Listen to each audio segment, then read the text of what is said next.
నమస్తే, welcome to Shri fibre news. ముందుగా headlines. ఎంతమంది పిల్లలున్నా తల్లికి వందనం ఇస్తామన్న ముఖ్యమంత్రి నారా చంద్రబాబు నాయుడు. తల్లి లేని పిల్లలకు తండ్రికి లేదా గార్డియన్ ఖాతాలో డబ్బులు జమ చేస్తామని వెల్లడి.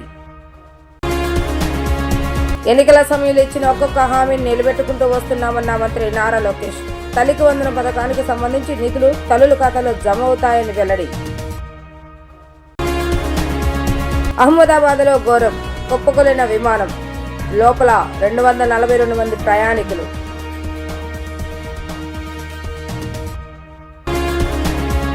సూపర్ 6 పథకాలలో అతి కీలకమైనది తల్లికి వందనమని సీఎం చంద్రబాబు నాయుడు అన్నారు. తల్లికి వందనం కింద ఎంతమంది పిల్లలున్నా ఇస్తామని ముందే చెప్పామని, అలా చెప్పినట్లుగానే అందరికి ఇస్తున్నామని తెలిపారు. 67 లక్షల మందికి తల్లికి వందనం ఇస్తున్నామని, దానికి 10,091 కోట్లు ఖర్చు అవుతుందని వివరించారు. ఇంకా ఈ నిధుల నుంచి స్కూల్ డెవలప్మెంట్ కు 1,346 కోట్లు వెళ్తాయని అన్నారు. ఉండవల్లి నివాసంలో ఏర్పాటు చేసిన విలేకరుల సమావేశంలో ముఖ్యమంత్రి నారా చంద్రబాబు నాయుడు మాట్లాడుతూ, అమ్మఒడి మార్గదర్శకాలే పాటిస్తూ అదనంగా ఎంతమంది పిల్లలున్నా ఇవ్వాలని నిర్ణయించామని వెల్లడించారు. గత ప్రభుత్వం 42,61,965 మందికి అమ్మఒడి ఇచ్చిందని, కానీ కూటమి ప్రభుత్వం 67,27,164 మందికి తల్లికి వందనం ఇస్తున్నామని వెల్లడించారు. అలానే ఈ పథకానికి గత ప్రభుత్వం 5,540 కోట్లు ఖర్చు పెడితే తాను 8,745 కోట్లు ఇస్తున్నానని అన్నారు. ప్రైవేట్ ఆన్ ఎయిడెడ్ పాఠశాలలోని 76,000 మందికి కూడా తల్లికి వందనం వర్తింపజేస్తామని తెలిపారు. తల్లికి వందనం జాబితా సచివాలయం, గ్రామ వార్డు కార్యాలయాలను ఉంచుతామని, ఇంకా సాంకేతిక సమస్యలు ఉంటే వెంటనే తెలియజేస్తే పరిష్కారం చేస్తామని తెలిపారు. ఫిర్యాదుల స్వీకరణకు జూన్ 26 వరకు గడువు పెట్టామని, జూన్ 30న తల్లికి వందనం తుది జాబితా పెడతామని ఆయన తెలిపారు. మేము ఆ రోజు సూపర్ 6 చెప్పాం. ఎన్నికల మేనిఫెస్టో చాలా విషయాలున్నాయి. సూపర్ 6 మేజర్ గా హైలైట్ చేశాం. ఆ సూపర్ 6 లో అతి కీలకం తల్లికి వందనం. ఆ తల్లికి వందనం ఆ రోజు మేము చెప్పింది చాలా స్పష్టంగా, ఒక ఇంట్లో 2 పిల్లలుంటే ఒకరికే డబ్బులిచ్చి ఒకరికి ఇవ్వకుండా చేస్తే, ఒకరినే ఆ తల్లి చదివిస్తే, లేకుంటే అన్ని విషయాలు చూసుకుంటే అది మంచిది కాదు. ఎంతమంది పిల్లలుంటే అంతమంది పిల్లలకి తల్లికి వందనం వర్తింపజేస్తామని చాలా స్పష్టంగా చెప్పాం. ఈ రోజు మీరు చూస్తే 67 లక్షల మందికి దగ్గర 10,091 కోట్ల రూపాయలు టోటల్ గా ఖర్చు అవుతుంది. ఇందులో 1,346 కోట్ల రూపాయలు స్కూల్ డెవలప్మెంట్ కి వెళ్తుంది. ఇందులో ఏమీ మార్పులు లేవు. ముందు ఏదైతే ఇచ్చారో అమ్మఒడి అదే గైడ్ లైన్స్ పెట్టి, దానికంటే ఇంప్రూవ్డ్ ఏంటంటే ఎంతమంది పిల్లలుంటే అంతమంది పిల్లలకి ఆ తల్లుల అకౌంట్ లో ఆ డబ్బులు వేసే కార్యక్రమానికి శ్రీకారం చుట్టాం. అప్పటికి ఇప్పటికి డిఫరెన్స్ మీరు ఒకసారి చూస్తే, వాళ్ళు 42,61,965 మందికి అమ్మఒడిచ్చారు. ఈ ప్రభుత్వం 67,27,164 మందికి తల్లికి వందనం ఇస్తున్నాం. తేడా 24,65,199. ఆ రోజు వాళ్ళు ఖర్చు పెట్టింది, తల్లులకు అకౌంట్లో వేసింది 5,540 కోట్లు. ఈ రోజు మేము అకౌంట్లో వేసేది 8,745 కోట్లు. వ్యత్యాసం 3,205 కోట్లు ఒక్క తల్లికి వందనంలో మాత్రం. అందులో ఈ రోజు 1,346 కోట్ల రూపాయలు డెవలప్మెంట్కి వెళ్తుంది. టోటల్ గా ఖర్చు పెట్టేది 10,091 కోట్ల రూపాయలు తల్లికి వందనం కింద డెవలప్మెంట్ తల్లుల అకౌంట్కి వెళ్లే పరిస్థితి వస్తుంది. 1వ తరగతి 10వ తరగతి అవి కూడా క్యాలిక్యులేషన్లు తీసుకున్నాం. జీవో ఇష్యూ చేశాం. అడ్మిషన్స్ కాలేదు. అడ్మిషన్స్ అవుతానే వాళ్ళ అకౌంట్ కూడా తల్లుల అకౌంట్కి డబ్బులు వెళ్తుంది. ఎక్కడైనా సరే ఇబ్బందులున్నా, లేకుంటే సాంకేతిక సమస్యలున్నా ఇమ్మీడియట్ గా రిపోర్ట్ చేస్తే అవన్నీ కరెక్ట్ చేసి మళ్లీ అలాంటి వారికి కూడా సహాయం చేయడానికి, ఫిర్యాదులను తీసుకోవడానికి జూన్ 26 వరకు టైం కూడా పెట్టాం. 30వ తారీఖు తుది జాబితా పెట్టి అక్కడి నుంచి ఇవన్నీ కూడా అమలు చేస్తాం. రాష్ట్రంలో విధ్వంసం నుంచి వికాసం వైపు అడుగులు పడి ఏడాది పూర్తయిందని మంత్రి నారా లోకేష్ అన్నారు. ఎన్నికల సమయంలో ఇచ్చిన ఒక్కొక్క హామీని నిలబెట్టుకుంటూ వస్తున్నామని అన్నారు. ఏడాది పాలన సందర్భంగా సీఎం చంద్రబాబు నాయుడుతో కలిసి నిర్వహించిన మీడియా సమావేశంలో మంత్రి నారా లోకేష్ మాట్లాడుతూ తల్లికి వందనం పథకానికి సంబంధించి నిధులు ఇవాళ నుంచి తల్లుల ఖాతాలో జమ అవుతాయని వెల్లడించారు. ఇచ్చిన హామీ మేరకు ఎంతమంది చదువుకునే పిల్లలు ఉంటే అంతమందికి 13,000 రూపాయల చొప్పున ఖాతాలో జమ అవుతాయని తెలిపారు. ఒక్కో విద్యార్థికి సంబంధించి మిగతా 2,000 రూపాయలను పాఠశాల నిర్వహణ నిధి కింద ఖర్చు చేస్తామని స్పష్టం చేశారు. డబుల్ ఇంజిన్ సర్కార్ ఆధ్వర్యంలో రాష్ట్రంలో అభివృద్ధి సంక్షేమాన్ని జోడెడ్లగా పరుగులు పెట్టిస్తామని ఆయన అన్నారు. ప్రజలు ప్రజాస్వామ్యం గెలిచి ప్రజాపాలన ఏర్పడి కరెక్ట్గా ఒక సంవత్సరం పూర్తి చేసుకుంటున్నాం. సుపరిపాలన తొలి అడుగు పడింది. విధ్వంస పాలన నుంచి ఏకంగా వికాసం వైపు మన ప్రభుత్వం ప్రయాణం ప్రారంభించింది. కేంద్రంలో ప్రధానమంత్రి గారు, రాష్ట్రంలో గౌరవ ముఖ్యమంత్రి చంద్రబాబు నాయుడు గారి నాయకత్వంలో ఆంధ్ర రాష్ట్రంలో డబుల్ ఇంజిన్ సర్కార్ అనేది ఈరోజు నడుస్తుంది. ఈరోజు ముఖ్యమైన కార్యక్రమం తల్లికి వందనం. ఎన్నికల్లో మనం ఇచ్చిన హామీ నిలబెట్టుకుంటున్నాం. ఆనాడు చాలా స్పష్టంగా ఎంతమంది పిల్లలుంటే అంతమంది పిల్లలకి తల్లికి వందనం ఇస్తానని హామీ ఇచ్చాం. దాంట్లో భాగంగా జియో ఇచ్చాం. ఈ రోజు నుంచి డబ్బులు తల్లుల అకౌంట్లో కూడా పడితే 13,000 రూపాయలు తల్లి అకౌంట్లో పడుతుంది. 2,000 రూపాయలు మెయింటెనెన్స్ గ్రాంట్ కింద స్కూల్స్లో మెయింటెనెన్స్ కోసం ప్రభుత్వం ఆ నిధులు కూడా ఖర్చు పెడతాం జరుగుతుంది. సో భారతదేశంలో ఎవరు చేయని విధంగా సంక్షేమ అభివృద్ధి కార్యక్రమాలు ప్రభుత్వం ఈరోజు చేస్తాం జరుగుతుంది. గౌరవ ముఖ్యమంత్రి చంద్రబాబు నాయుడు గారి నాయకత్వంలో సంక్షేమ అభివృద్ధి అనేది ఈ ప్రభుత్వానికి జోడెద్దుల బండి. మాకు చాలా క్లియర్ మ్యాండేట్ ఇచ్చారు. రెండు మీరు తీసుకెళ్ళాలి. ఒక పక్కన ఉద్యోగాలు, ఉపాధి, అభివృద్ధితో పాటు సంక్షేమం కూడా చేస్తూ ప్రజలు ఏ ఆస్తి అయితే ఈ కూటమిని 94% సీట్లు ఇచ్చి గెలిపించారో ఆ ఆశని మనం నిలబెట్టుకోవాల్సిన బాధ్యత, నెరవేర్చాల్సిన బాధ్యత మా పైన ఉందని కేబినెట్ మీటింగ్లో కూడా గౌరవ ముఖ్యమంత్రి గారు చెప్తాం జరిగింది. సో ఈ తల్లికి వందనం కింద దాదాపు 60% కుటుంబాలలో 2 కన్నా ఎక్కువ మంది పిల్లలు ఉండటం జరుగుతుంది. సో వాళ్ళకి 2 ఉంటే 26,000, 3 ఉంటే దేర్ ఆఫ్ డబ్బులు వస్తాయి. సో ఆటోమేటిక్గా ఆ డబ్బులు వాళ్ళ అకౌంట్లో పడటం జరుగుతుంది. సో ఇచ్చిన హామీ బాబు సూపర్ 6లో ఒక హామీ కూడా, ఇది ఇంకొక మరో హామీ ఈరోజు కూటమి ప్రభుత్వం నిలబెట్టుకుంటాం జరుగుతుంది. అహ్మదాబాద్ లో విమాన ప్రమాదం చోటు చేసుకుంది. మెగానిలో ఎయిర్ ఇండియా విమానం టేకాఫ్ అయిన వెంటనే కుప్పకూలింది. ప్రమాద సమయంలో విమానంలో 242 మంది ప్రయాణికులు ఉన్నట్లుగా తెలుస్తుంది. షాహీబాగ్ హోటల్ సమీపంలో విమానం కూలటంతో పరిసర ప్రాంతాల్లో దట్టమైన పొగలలుపుకున్నాయి. వెంటనే అలర్ట్ అయిన స్థానికులు అధికారులకు సమాచారాన్ని అందజేశారు. ఘటనా స్థలానికి చేరుకున్న అధికారులు ఫైర్ సిబ్బంది ప్రయాణికులను రక్షించేందుకు సహాయక చర్యలు చేపట్టారు. బాధితులను అంబులెన్స్ లో హుటాహుటిన హాస్పిటల్ కి తరలిస్తున్నారు.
మహిళల్లో దుర్భాషలాడిన వారిని చెప్పులతో కొట్టకుండా పాలాభిషేకాలు చేస్తారా అని ఉపసభాపతి రఘురామకృష్ణరాజు వ్యాఖ్యానించారు. సజ్జల రామకృష్ణారెడ్డి మహిళలను సంకర జాతి అని మాట్లాడారని ఆగ్రహాన్ని వ్యక్తం చేశారు. ప్రకాశం జిల్లా పొదిలిలో వైఎస్ఆర్సీపీ కార్యకర్తలు పోలీసు పైన దాడి చేశారంటే వారిని ఏమనాలని ప్రశ్నించారు. మహిళలపై దాడి చేసిన వారిపై ప్రభుత్వం చట్టపరమైన చర్యలు తీసుకోవాలని కోరారు. గత ఎన్నికల వైఎస్ఆర్సీపీకి ప్రజలు గట్టిగా బుద్ధి చెప్పినా వారి పద్ధతి మారలేదని అన్నారు. మహిళల గురించి అంత దారుణంగా మాట్లాడిన వారికి హైకోర్టులో బెయిల్ వస్తుందని తాను అనుకోవటం లేదని ఉప సభాపతి అభిప్రాయం వ్యక్తం చేశారు. ఒక వ్యక్తి మీడియాలో మాట్లాడితే సాక్షికి సంబంధం ఏమిటని అంటున్నారని, గతంలో తాను మాట్లాడితే 2 ఛానళ్ల యాజమాన్యంపై కేసులు ఎందుకు పెట్టారని ప్రశ్నించారు. మహిళల మీద దాడి చేయటం అమానుషం. ఎందుకంటే వాళ్ళ మీద దారుణంగా దుర్భాషలాడి సాక్షి మీడియాలో, ఆ తర్వాత మరి సజ్జల రామకృష్ణారెడ్డి గారు మరి శంకర జాతువులు అన్నాడు ఆయన. వీళ్ళేమో ముందు మీడియాలో ఇకిలించుకుంటూ సకిలించుకుంటూ ఏ దేవుళ్ళు అని చెప్పి మాట్లాడుతూ ముస్లిం దేవుళ్ళ, క్రిస్టియన్ దేవుళ్ళ, ఏ దేవుళ్ళు అని చెప్పి ఆ పారిపోయినోడు ఇంకా దొరకల. మరి అతను మరి అలా మాట్లాడటం డెఫినెట్గా మహిళల ఫీలింగ్స్ హర్ట్ అని, మనోభావాలు దెబ్బతిన్నాయి. మరి మనోభావాలు దెబ్బతీయటం వెనుకున్న పార్టీ నాయకుడు వచ్చినప్పుడు శాంతియుతంగా నిరసన తెలియజేయటం గాంధీజీ నేర్పిన సిద్ధాంతం. మరి గాంధీవాదంతో వాళ్ళ నిరసన తెలియజేస్తే మరి వైసీపీ వాళ్ళు వాళ్ళ ఒరిజినల్ పోకడనే చూపెడుతూ మరి వాళ్ళ దాష్టికాలు మహిళల మీద చేయటం అనేది ప్రతి ఒక్కరూ ఖండించవలసిన విషయం. మరి అది చేస్తే మరి పోలీసులను కూడా గాయపరిచారంటే మరి ఇది చిన్న విషయం కాదు.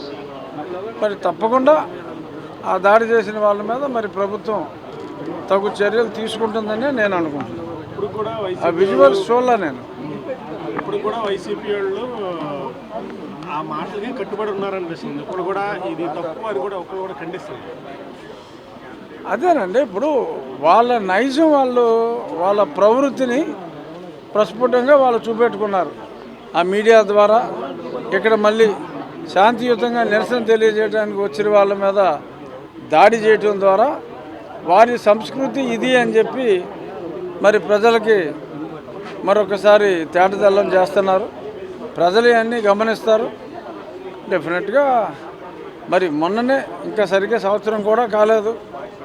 మరి వాళ్ళకి సంవత్సరం అయింది, జస్ట్ 4వ తారీఖు అంటే సంవత్సరం మీద వారం రోజులే గడిచింది. మరి వాళ్ళకి దారుణంగా బుద్ధి చెప్పి మరి అయినప్పటికీ బుద్ధి రాకపోవటం దురదృష్టం. మరి ఏం చేయగలం? వారికి బుద్ధిని ప్రసాదించాలని చెప్పి భగవంతుని ప్రార్థించడం తప్ప మరి అంతకన్నా చేయగలిగింది ఏమీ లేదు. అంత దారుణంగా కామెంట్ చేసిన వాళ్ళని రక్షిస్తుంది హైకోర్టు అని చెప్పి నేనైతే అనుకోను. ఎందుకంటే చెప్పలేం కదంటే, హైకోర్టు వ్యూ ఎలాగైనా ఉండొచ్చు. కానీ మరి గతంలో మనం చూసిన దాన్ని బట్టి మరి ఇప్పుడు అలా చూసుకుంటే మరి అతన్ని అరెస్ట్ చేశారు కదా, కొమ్మినేని అరెస్ట్ చేశారు. కొమ్మినేని ఓకే ప్రోత్సహించాడు, వెకిల్ నవ్వులు నవ్వాడు.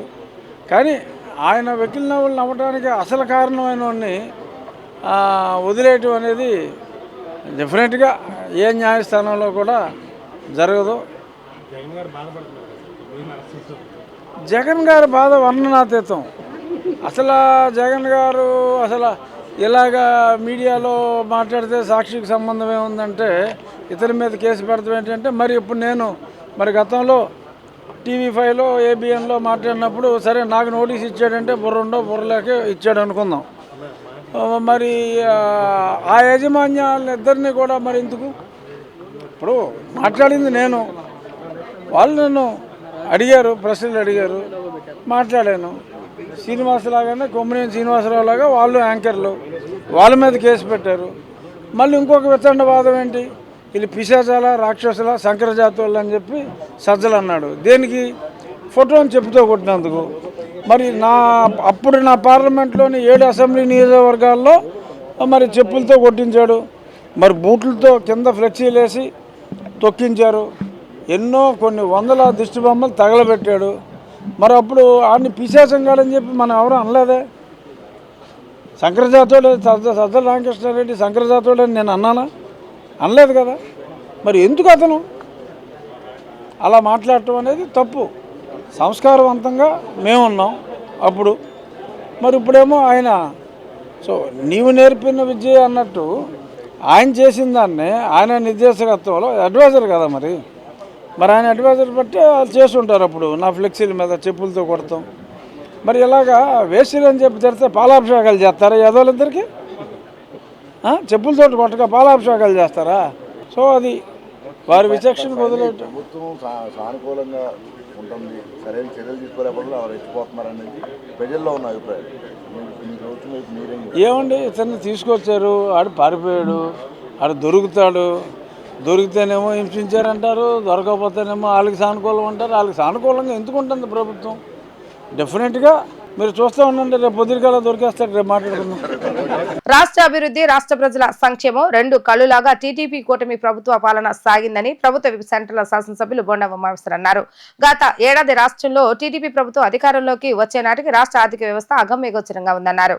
రాష్ట్ర అభివృద్ధి వైసీపీ ప్రభుత్వ పాలనలో అటకెక్కిందని తెలిపారు. రాష్ట్రంలో టీడీపీ కూటమి ప్రభుత్వం అధికారంలోకి వచ్చాక ప్రజా సమస్యలపై దృష్టి సారించామని అన్నారు. సెంట్రల్ నియోజకవర్గంలో ఏడాది కాలంలో 20,040 కోట్ల రూపాయల వ్యయంతో అభివృద్ధి పనులు చేపట్టామని, ఇప్పటికే కొన్ని పనులు పూర్తయినట్లుగా బొండా ఉమా తెలిపారు. రాష్ట్రంలో టీడీపీ కూటమి ప్రభుత్వం అధికారంలోకి వచ్చి ఏడాది అయిన సందర్భంగా విజయవాడ సెంట్రల్ నియోజకవర్గం అజిత్ సింగ్ నగర్ గుజ్జల సరళాదేవి కళ్యాణ మండపంలో సమావేశాన్ని ఎమ్మెల్యే బొండా ఉమా ఆధ్వర్యంలో విజయోత్సవాలు నిర్వహించారు. ఈ సమావేశంలో పాల్గొన్న బొండా ఉమా టీడీపీ ప్రజాప్రతినిధులు, నాయకులు, కార్యకర్తలు, నగరపాలక సంస్థ అధికారులతో కలిసి టీడీపీ ప్రభుత్వం అధికారంలోకి వచ్చి ఏడాదైన సందర్భాన్ని పురస్కరించుకొని కేకును కోసి అందరికీ మిఠాయిలు పంచారు. ఈ సందర్భంగా ఎమ్మెల్యే బొండా ఉమామహేశ్వర విలేకరులతో మాట్లాడుతూ ప్రజల సహకారంతో టీడీపీ కూటమి ప్రభుత్వం ఏడాది పూర్తి చేసుకుందని చెప్పారు. సెంట్రల్ నియోజకవర్గంలో టీడీపీకి అపూర్వ విజయం అందించిన ప్రజలకు బొండా ఉమా కృతజ్ఞతలు తెలిపారు. గడిచిన ఏడాది కాలంలో ప్రభుత్వం ఏమి చేసిందో తెలియజేసేందుకు ప్రభుత్వ పరంగా సమావేశాన్ని నిర్వహిస్తున్నామని అన్నారు. జూన్ 12, 2024 రాష్ట్రంలో టీడీపీ ప్రభుత్వం వచ్చిన దగ్గర నుంచి ఇప్పటి వరకు నియోజకవర్గంలో 240 కోట్లతో అభివృద్ధి పనులు చేపట్టామని అన్నారు.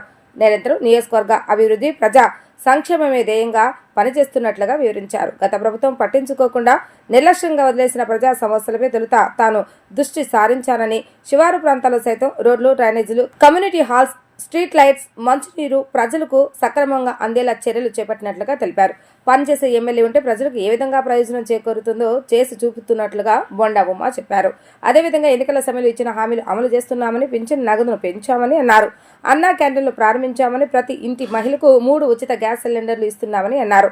అమ్మఒడి, తల్లికి వందనం కార్యక్రమాన్ని ఈ రోజే తల్లుల బ్యాంక్ ఖాతాలు వేస్తున్నామని అన్నారు. మహిళలకు ఉచిత బస్సు ప్రయాణం ఆగస్టు 15 నుంచి ప్రారంభిస్తున్నామని తెలిపారు. అదేవిధంగా అక్క చెల్లెములకు హామీ ఇచ్చిన విధంగా 15,000 రూపాయలను వారి ఖాతాల త్వరలోనే ప్రభుత్వం జమ చేస్తుందని తెలిపారు. రానున్న 4 సంవత్సరాల సంక్షేమ పాలనా క్యాలెండర్ ఇవ్వనున్నామని అన్నారు.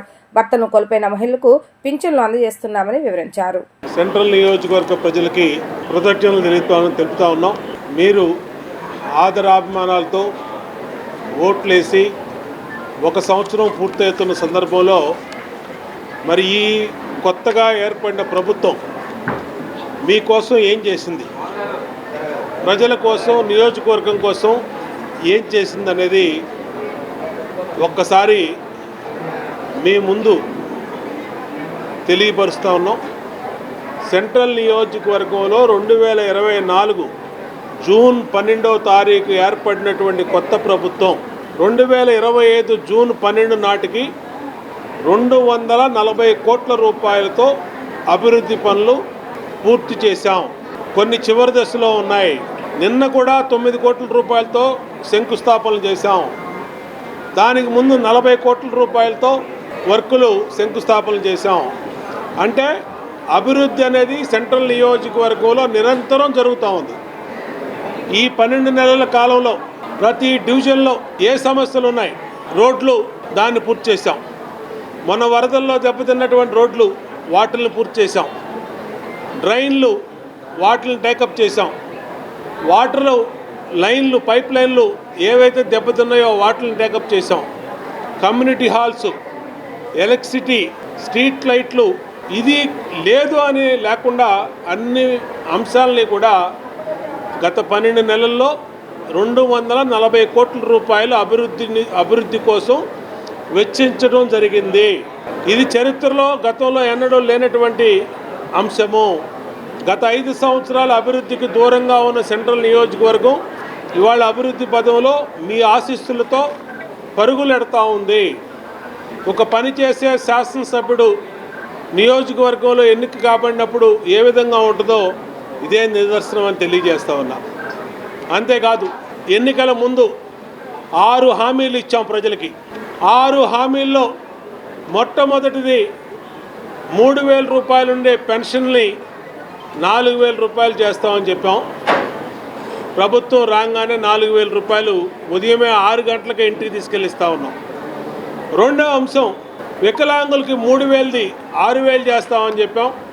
6,000 రూపాయలు పొద్దున్నే వికలాంగ సోదరీమణులకి 6 గంటలకే ఇంటి దగ్గర తీసుకెళ్ళిస్తాం. ప్రాణదాతలైన వైద్యులను సత్కరించుకోవడం దైవ సేవతో సమానమని ఏపీ ఎన్జీఓ రాష్ట్ర అధ్యక్షులు ఏ విద్యాసాగర్ అన్నారు. ప్రాణాపాయ స్థితిలో ఉన్న రోగులకు వైద్య సేవలు అందించి ప్రాణాలు కాపాడుతున్న వైద్యులను సత్కరించుకోవడం దైవ సేవతో సమానమని వైద్యుల దినోత్సవాన్ని పురస్కరించుకొని రూట్స్ హెల్త్ ఫౌండేషన్ వైద్యులకు అవార్డులు అందజేయడం అభినందనీయమని తెలిపారు.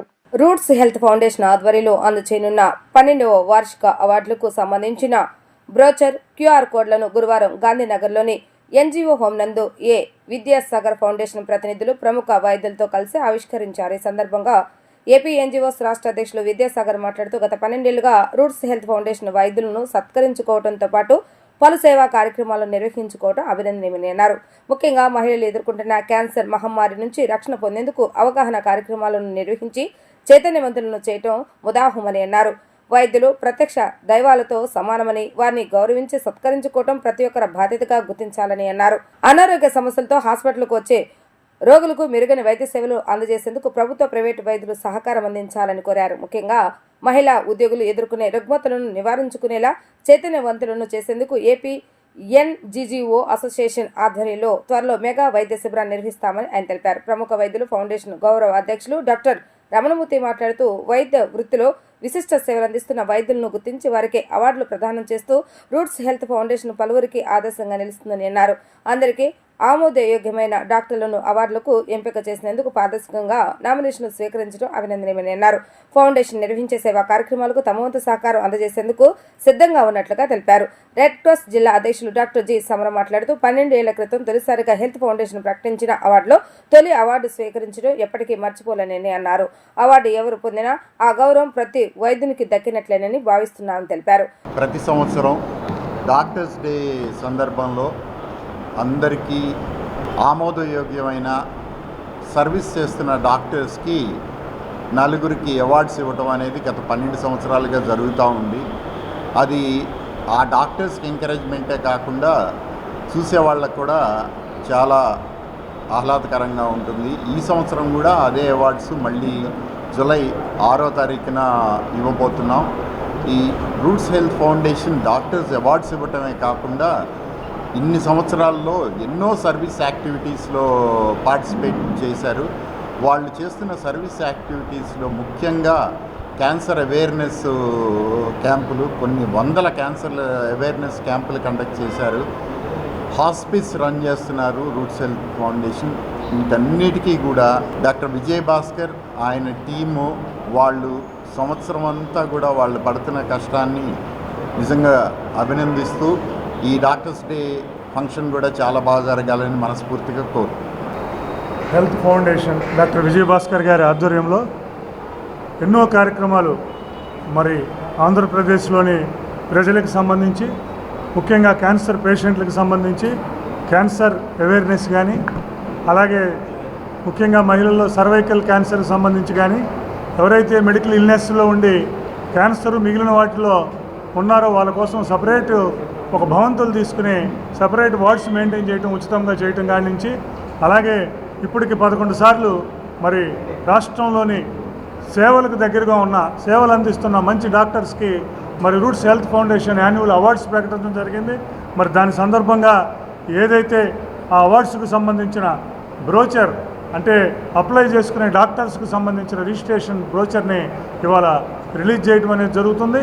రేపు 6 జూలై 2025 సిద్ధార్థ ఆడిటోరియంలో మరి 12th యాన్యువల్ ఫంక్షన్ పెద్దలు రమణమూర్తి గారు, సమరం గారు, మిగిలిన పెద్దలందరి సమక్షంలో ఈ యాన్యువల్ అవార్డ్స్ సెరమనీ జరుగుతుంది.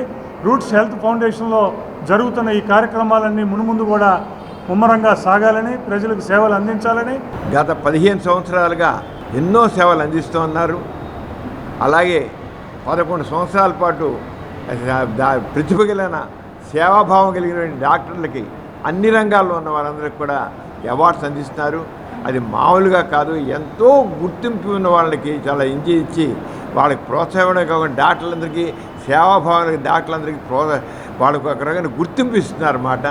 ఆ రంగా ఎంతో గొప్ప సేవ అందిస్తున్నారు డాక్టర్ విజయభాస్కర్ గారు.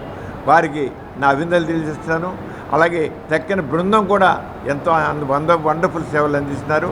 రేపు జూలై 6వ తారీఖున ఇక్కడ విజయవాడలో ఇక్కడ ఫంక్షన్ జరుగుతోంది.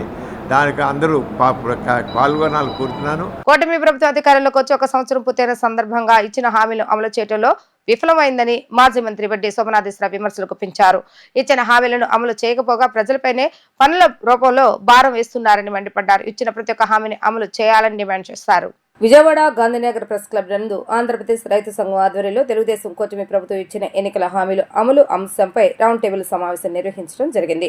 ఈ సమావేశంలో మాజీ రాజ్యసభ సభ్యులు పి మధు, మాజీ ఐఏఎస్ బండ్ల శ్రీనివాస్, వివిధ రైతు సంఘాల నాయకులతో కలిసి మాజీ మంత్రి వడ్డీ శోభనాథేశ్వరరావు పాల్గొన్నారు. ఈ సందర్భంగా ఆయన మాట్లాడుతూ ఎన్నికల సందర్భంగా రైతాంగానికి ప్రభుత్వం ఇచ్చిన హామీలు అమలు గురించి సమీక్షించుకోవాల్సిన అవసరం ఉందని అన్నారు. ఈ సంవత్సర కాలంలో అమలు చేసిన హామీల కంటే అమలు చేయనివి, దాటవేసినవి ఎక్కువ అని చెప్పారు. ఇచ్చిన హామీలలో విస్మరించినవే ఎక్కువగా ఉన్నాయని విమర్శించారు. పెట్టుబడి సాయం 20,000 ఇప్పటికీ అమలు చేయలేదని, ప్రత్తి, మిర్చి, పొగాకు, మామిడి, కోకో, కొబ్బరి, ధాన్యం, అపరాలు వంటి అన్ని పంట ధరలు పతనమైన రైతులు తీవ్రంగా ఆందోళనలో ఉన్నారని ఆయన ఆవేదన వ్యక్తం చేశారు. మద్దతు ధరల అమలు కావటం లేదని అన్నారు. ధరల స్థిరీకరణ నిధి మాటే లేదని అన్నారు. మార్కెట్ దోపిడీ నుండి రైతులకు రక్షణ లేదు. రాయలసీమ, ఉత్తరాంధ్ర, ప్రకాశం జిల్లా వంటి వెనుకబడిన ప్రాంతాల అభివృద్ధిలో కీలకమైన సాగునీటి ప్రాజెక్టులకు నిధులు కేటాయింపు, నిర్మాణ పనులు నత్తనడకు నడుస్తున్నాయని అన్నారు. ల్యాండ్ టైటిలింగ్ యాక్ట్ రద్దు చేసిన ఆచరణలో గత ప్రభుత్వ కాలంలో లేవనెత్తిన భూ సమస్యల రైతాంగానికి ఇప్పటికీ పీడిస్తూనే ఉన్నాయని అన్నారు. వ్యవసాయానికి 9 గంటల నాణ్యమైన విద్యుత్ సరఫరా అరకొరకగానే అమలవుతుందని, హామీలను అమలు చేయడంలో కూటమి ప్రభుత్వం పూర్తిగా విఫలమైందని అన్నారు. పోయిన ఎన్నికల టైంలో తెలుగుదేశం పార్టీ తరఫున అంతకుముందు 5 ఏళ్లలో జగన్మోహన్ రెడ్డి ముఖ్యమంత్రిగా వైఎస్ఆర్సీపీ పరిపాలనలో అట్లా తప్పులు జరిగినాయి, ఇట్లా తప్పులు జరిగినాయి, ఫలానా విధంగా రైతులకు నష్టం జరిగింది, వ్యవసాయానికి నష్టం జరిగింది, ఇంపార్టెంట్ కార్యక్రమాలు ఏమీ చేపట్టలేదు, మేము వస్తే ఫలానా విధంగా చేస్తాము అని చెప్పి అనేక హామీలు ఇచ్చి సంవత్సరం గడిచిపోయినప్పటికీ కూడా వాటిల్లో దాదాపుగా పెద్దగా ముఖ్యమైన వాటిని అమలు చేయకుండానే కాలయాపన జరిగిపోతూ ఉన్న పరిస్థితి చూస్తున్నాం. ప్రధానంగా రైతులకి 20,000 రూపాయలు నగదు సదుపాయం సహాయం చేస్తూ ఉన్నారు. అది ఎప్పుడు ఇవ్వాలి? ఖరీఫ్ పంట కాలం మొదలయ్యే ముందు ఇవ్వాలి. పోయిన ఎలక్షన్లు అయిన తర్వాత ఒక ఖరీఫ్, ఒక రబీ కూడా అయిపోయింది. మరి కేంద్ర ప్రభుత్వం వాళ్ళు ఇచ్చే 6,000 కాక కనీసంగా నువ్వు అన్న దాంట్లో ఆ 14,000 ఇచ్చి ఉండాల్సింది కదా, ఇవాళ ఇప్పుడు జూన్లో ఇస్తానంటారు. ఇదివరకు కూడా ఇట్లాగే రుణమాఫీ చేస్తామని చెప్పి 3 కిస్తీలు ఇచ్చి చివరిలో 2 కిస్తీలు ఎగ్గొట్టినటువంటి అనుభవం కూడా రైతుల ముందు ఉంది. ఇప్పుడు కూడా అట్లాగే జరుగుతూ ఉన్న పరిస్థితి ఉంది. ఇవాళ రాష్ట్రంలో ఏ ఒక్క పంటకి కూడా కనీస మద్దతు ధరలు లభించాల. ఇదివరకు ఎప్పుడైనా కనీసం కొన్ని పంటల విషయంలో కొన్ని ఆ ఎంఎస్పి రానప్పుడు ఆ తేడాని ధరల స్థిరీకరణ నిధి పేరు మీదుగా భర్తీ చేయడం జరుగుతూ ఉండేది. ఈ పర్యాయం అది కూడా చేయలే. మరి పక్కన తెలంగాణ రాష్ట్రంలో సన్న వడ్డీకి మార్కెట్ యార్డ్లోకి తెచ్చిన వాటికి క్వింటాల్కి 500 రూపాయలు రేవంత్ రెడ్డి గారు బోనస్ ఇస్తున్నారు. అక్కడ కేరళలో స్వామినాథన్ కమిషన్ సూచించినట్టుగా C2+50% వచ్చేటట్టుగా అక్కడ ధాన్యం కొనుగోలుని వామపక్ష ప్రభుత్వం చేస్తూ ఉంది. అన్నగారి టైంలో మొదలైనటువంటి ఇరిగేషన్ ప్రాజెక్టులు గాలేరు నగరి, హందిరి, నీవా, వంశధార, నాగావళి లింకు, తోటపల్లి బ్యారేజీ, నేరడి బ్యారేజీ, అట్లాగే వెలిగొండ, ఇవి ఏమీ కూడా కాస్త ఎక్కువ డబ్బు కేటాయించి అవి త్వరగా పూర్తి చేయాలనేది లేదే. ఏదో స్వప్రయోజనం మనసులో పెట్టుకుని గోదావరి, బనకచెర్ల. మరి అంతకుముందు కిందసారి 2019, 2014-19 మధ్యలో గోదావరి పెన్నా అని పెట్టారుగా. అక్కడ మన వైకుంఠపురం దగ్గర బ్యారేజీ కట్టి అక్కడి నుంచి నీటిని లిఫ్ట్ చేసి నాగార్జున సాగర్ రైట్ కెనాల్లోకి తీసుకెళ్లాలని బొల్లాపల్లి రిజర్వాయర్ నుంచి పెన్నాలకు తీసుకెళ్లాలని ఒక ఆలోచన చేశారుగా. మళ్ళీ దాన్ని అటకెక్కిచ్చేసేసి ఇప్పుడు గోదావరి బరకచర్ల 81,000 కోట్లు ఇవ్వాలెట్టమేటది. పోరాటాల ద్వారా సాధించుకున్న విశాఖ ఉక్కును ప్రైవేటీకరణ చేసే దిశగా ప్రయత్నాలు చేయడం దుర్మార్గమని ఏఐటియుసి రాష్ట్ర అధ్యక్షులు రావులపల్లి రవీంద్రనాథ్ మండిపడ్డారు. లక్షల కోట్ల రూపాయల ఆస్తులు ఉన్న పరిశ్రమను మూసివేసే నిర్ణయాన్ని మానుకోవాలని, లేని పక్షంలో ఉద్యమం మరింత తీవ్రతరం చేస్తామని హెచ్చరించారు. విశాఖ ఉక్కు కార్మికుల సమ్మెకు మద్దతుగా విజయవాడలో ఏఐటియుసి ఆధ్వర్యంలో సంఘీభావ ర్యాలీ నిర్వహించారు. ఈ సందర్భంగా కేంద్ర ప్రభుత్వం నిర్ణయాన్ని వ్యతిరేకిస్తూ నినాదాలు చేశారు. అనంతరం రవీంద్రనాథ్ మీడియాతో మాట్లాడుతూ ఎంతో మంది త్యాగాలతో సాధించుకున్న విశాఖ ఉక్కును ప్రైవేటీకరణ చేయాలనుకోవడం దుర్మార్గమని అన్నారు. నాణ్యమైన ఉక్కును తయారు చేస్తున్న పరిశ్రమను కార్పొరేట్ సంస్థలకు కట్టబెట్టడం సరికాదని అన్నారు. 4,500 మంది కాంట్రాక్టు కార్మికులను తొలగించారని, మరో 1,500 మందిని తొలగించేందుకు చూస్తున్నారని ధ్వజమెత్తారు. జూన్ 21న విశాఖపట్నం వస్తున్న ప్రధాని నరేంద్ర మోడీ విశాఖ ఉక్కును ప్రైవేటీకరణ చేయమని ప్రకటన చేయాలని డిమాండ్ చేస్తున్నామని అన్నారు.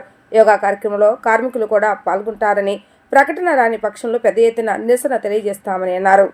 ఏఐటియుసి జాతీయ సమితి పిలుపు మేరకి ఆంధ్రప్రదేశ్లో కూడా అన్ని జిల్లా కేంద్రాల్లో పెద్ద ఎత్తున నిరసన తెలియజేస్తూ ఉన్నాం. ప్రధానంగా పోరాటాల ద్వారా సాధించుకున్నటువంటి విశాఖ ఉక్కు 32 మంది ప్రాణాలు బలిగొన్న తర్వాత, 62 మంది శాసనసభ్యులు రాజీనామాలు చేసిన తర్వాత, రాష్ట్రంలో సుదీర్ఘమైనటువంటి పోరాటం జరిగిన తర్వాత విశాఖ ఉక్కు ఆంధ్రుల హక్కని గర్జించిన ఆంధ్రప్రదేశ్ పోరాటాలకి కేంద్ర ప్రభుత్వం ఆ రోజు విశాఖలో ఉక్కు పరిశ్రమ స్థాపించడానికి మరి అంగీకరించింది.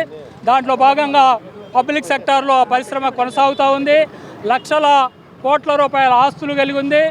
20,000 మంది పర్మనెంట్ ఉద్యోగులు, దాదాపు 40,000 మంది కాంట్రాక్ట్ కార్మికులు ఈరోజు అక్కడ పరిశ్రమలో పనిచేస్తూ ఉన్నారు. మరో 1,00,000 మంది, 1,00,000 కుటుంబాలు ఉక్కు పరిశ్రమ పరిసర ప్రాంతాల్లో దానిపైన ఆధారపడి జీవిస్తున్నారు. ఇంత నాణ్యత కలిగినటువంటి ఉక్కుని తయారు చేస్తూ ఉంది మన ఈ కాలంలో. మరి ప్రపంచవ్యాప్తంగా కూడా మరి కరోనా సమయంలో ఆక్సిజన్ అందించినటువంటి ISI ముద్ర కలిగినటువంటి ఉక్కు పరిశ్రమని నరేంద్ర మోడీ వచ్చిన 2-3 సంవత్సరాల నుంచి దీన్ని ప్రైవేటీకరించేదానికి తీవ్ర ప్రయత్నాలు చేస్తూ ఉన్నారు. అప్పటి నుండి ఇప్పటి వరకు 1861 రోజులుగా అక్కడ ఆందోళనలు జరుగుతూ ఉన్నాయి. ఆ పరిశ్రమను కాపాడేదానికి రాష్ట్ర వ్యాప్తంగా కూడా అనేకమైనటువంటి సంఘీభావ ఉద్యమాలు చేశాం, ర్యాలీలు నిర్వహించాం, సమ్మెకు మద్దతుగా పోరాటాలు చేశాం. మళ్ళీ ఇప్పుడు సమ్మె చేస్తూ ఉంటే నిన్న 4,500 మంది కాంట్రాక్ట్ కార్మికుల్ని పనిలో నుంచి తొలగించారు. మరో 1,500 మందిని పనిలో నుంచి తొలగించేదానికి ప్రయత్నాలు చేస్తున్నారు. వీటన్నిటిని మేము చెప్పేటటువంటి అంశం ఏమంటే, కేంద్ర ప్రభుత్వం విజ్ఞాపనలు తీసుకోవట్లేదు, మెమోరాండాలు తీసుకోవట్లేదు, మా మొర ఆలకించట్లేదు. అందుకని జూన్ 21వ తేదీ నరేంద్ర మోడీ గారు మరి ప్రపంచ యోగా దినోత్సవాన్ని పురస్కరించుకొని విశాఖపట్నం రాబోతున్నారు. రాష్ట్ర ప్రభుత్వం కూడా 4 రోజుల నుంచి అదే పనిలో ఉంది. మేము ఈరోజు జూన్ 21వ తేదీ వచ్చేటటువంటి నరేంద్ర మోడీ గారు ఆయన నోటి ద్వారా ఒక ప్రకటన చేసేదానికి విశాఖలో ఉన్నటువంటి వేలాది మంది కార్మికులు మేము కూడా యోగాలో కూర్చుంటాం. ఆయన ఏ వేషధారంలో అక్కడ యోగాలో కూర్చోబెడతారో కార్మిక వర్గం కూడా వేలాది మంది ఆ వేషధారంలోనే కూర్చుంటాం, యోగాలో పరీక్షిస్తాం. నరేంద్ర మోడీ నోటి ద్వారా ఈ ప్రకటన వస్తుందా రాదా, చంద్రబాబు నాయుడు గారు దీని మీద ప్రకటన చేపిస్తారా లేదా, మరి అదేవిధంగా పవన్ కళ్యాణ్ గారు దీని మీద స్పందిస్తారా లేదా, అవన్నీ కూడా వాళ్ళు చేయకపోతే నరేంద్ర మోడీ గారి నోటి ద్వారా విశాఖ ఉక్కుని ప్రైవేటీకరించని చెప్పేంత వరకు కూడా యోగా కేంద్రాన్ని వదిలేది లేదు. అక్కడ మా నిరసన తెలియజేసి మేము విశాఖ ఉక్కును కాపాడుకుంటామని చెప్పి తెలియజేస్తా ఉన్నాం. ప్రతి విద్యార్థికి ఉజ్వల భవిష్యత్తును అందజేయడమే లక్ష్యంగా రాష్ట్ర ప్రభుత్వం ఉందని ప్రభుత్వ విప్ సెంట్రల్ శాసనసభ్యులు బొండం ఉమామేశ్వర అన్నారు. విద్యార్థులు చదువుపై దృష్టి సారించాలని కోరారు. రాష్ట్ర ప్రభుత్వం విద్యారంగానికి పెద్దపీట వేస్తూ ప్రభుత్వ పాఠశాలను కార్పొరేట్ పాఠశాల తరహాలు మార్పు చేసి నాణ్యమైన విద్యను అందజేస్తుందని అన్నారు.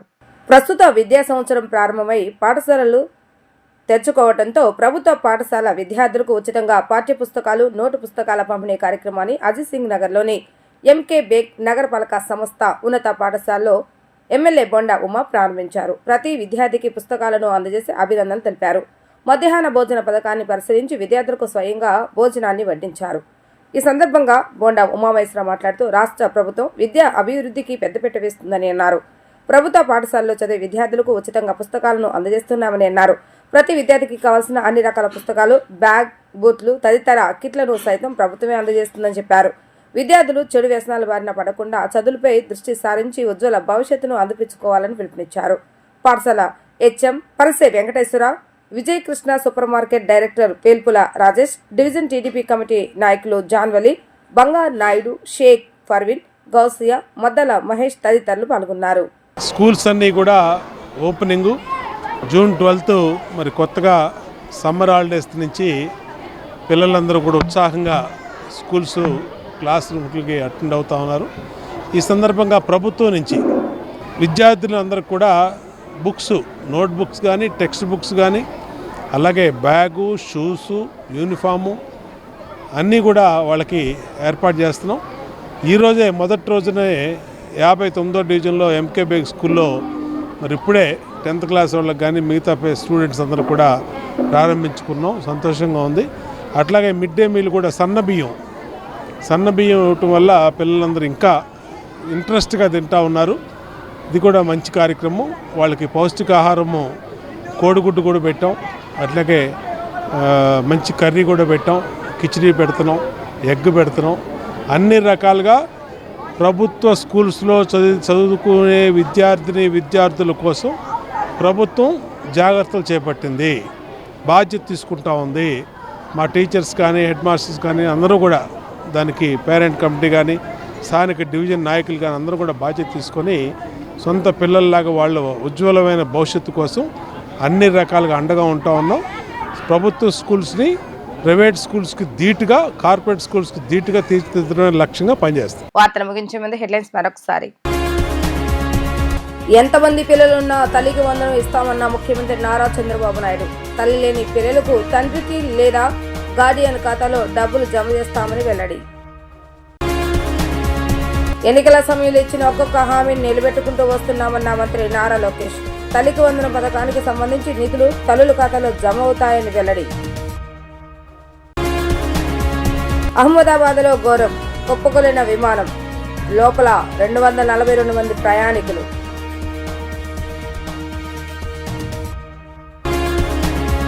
ఇవి రోజు వార్తా విశేషాలు. మళ్ళా తిరిగి ప్రసారమైన వార్తలు మళ్ళీ కలుద్దాం. అంతవరకు సెలవు. నమస్కారం.